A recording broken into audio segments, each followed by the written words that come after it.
finally gotten a new camera.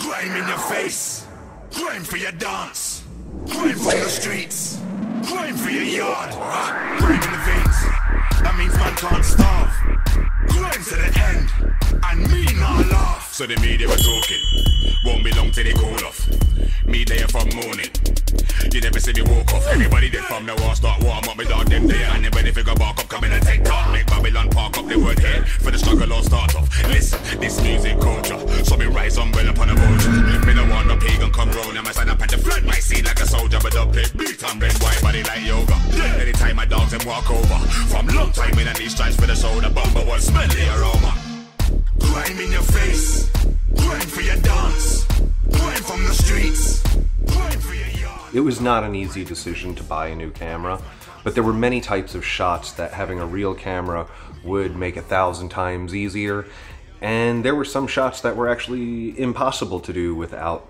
a normal, regular camera. There are tons of videos out there comparing different cameras and lenses to each other. If you'd like to baste yourself in some of that knowledge, definitely recommend like Jared Polin at Frono's Photos, Nicholas Crissell, and Parker Wallback. To name a few, and any of the videos that pop up over on the side that are recommended. When you do watch those videos, watch every video that's on the side too. Spend as much time as you need learning as much as you can before you start to actually try to buy or look into even thinking about buying something. So I spent an entire year researching the companies, the bodies, and the lenses, and the results that professional photographers and videographers were getting with all of these different tools. The arsenal I ended up assembling for myself was the Sony A7C, Tamron 28-200, and your Sigma 150-600.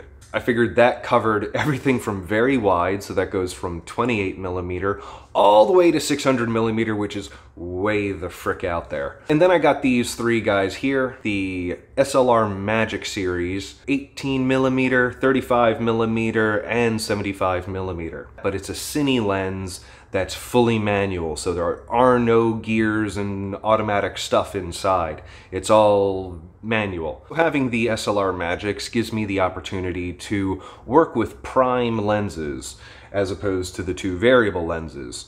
It's a different kind of working, and I wanted to expose myself to that as well, without having to break the bank. So we're going to spend most of the day and the night here shooting photos and video and testing this out in different situations, right out of the box, right off the hip. So let's go ahead and step into the backyard real quick and get a couple of shots before we run into Tampa and do some street shooting. Okay, so there's a woodpecker over in that tree over there. Let's go ahead and see if we can get a couple shots of that real fast. We're going to use the smaller Tamron 28-150.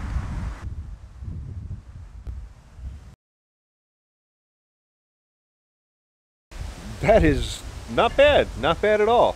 Let's go and throw the other lens on here. It is really, really heavy. You're not going to want to hold this thing forever. That's why they got a tripod mount on the lens itself, so that way you can put the camera on the back and move it around. We're going to try to take a picture of the moon. I know it's daytime, but here in Florida, during certain parts of the year, the moon is out for like 3/4 of the day and only 1/4 of the night, or something like that. So it's up there in the sky. Let's go ahead and take a quick picture of it. It's so hard to hold still, but the internal gyroscopes and all that stuff in here are keeping, I know, gyroscopes like it's steampunk world. Stabilizers. There we go, stabilizers. The stabilizers in here, you think because the moon's going wurga, wurga, wurga, wurga, wurga through the thing, and you're like, click, oh, click, click, and you think it's not going to capture a picture.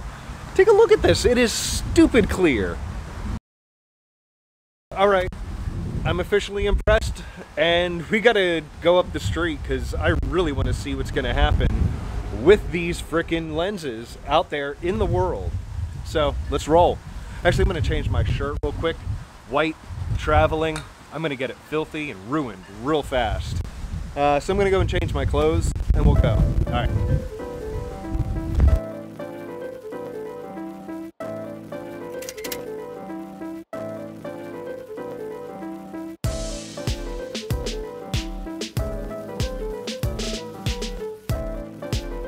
I'm gonna stop at the Buck Stadium and get my vaccination for the COVID-19. Okay, so we be in the Tampa.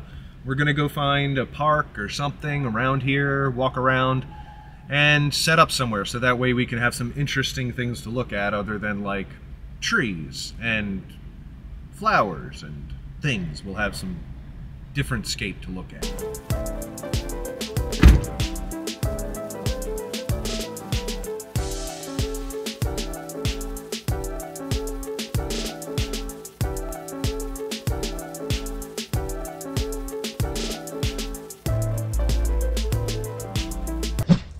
So, as a side note, while I was out there, I ran across this guy, Lucas Lohman, who is a fantastic photographer. I looked him up on Instagram, walked past each other, and he goes, "Dude, is that the Sony A7C?" I was like, "Yeah." Here, check out some of his work real quick. Very impressive stuff, so if you want, you can go ahead and check him out in the links below as well. I'll go and share a link to his Instagram account. Okay, so let's get back to it.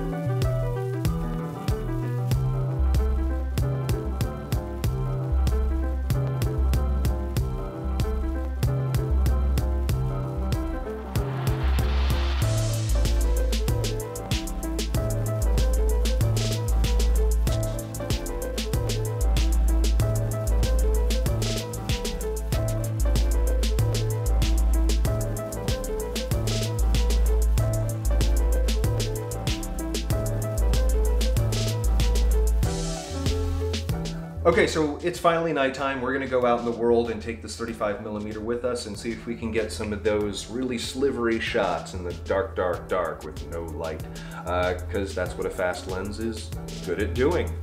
So let's go ahead and do it.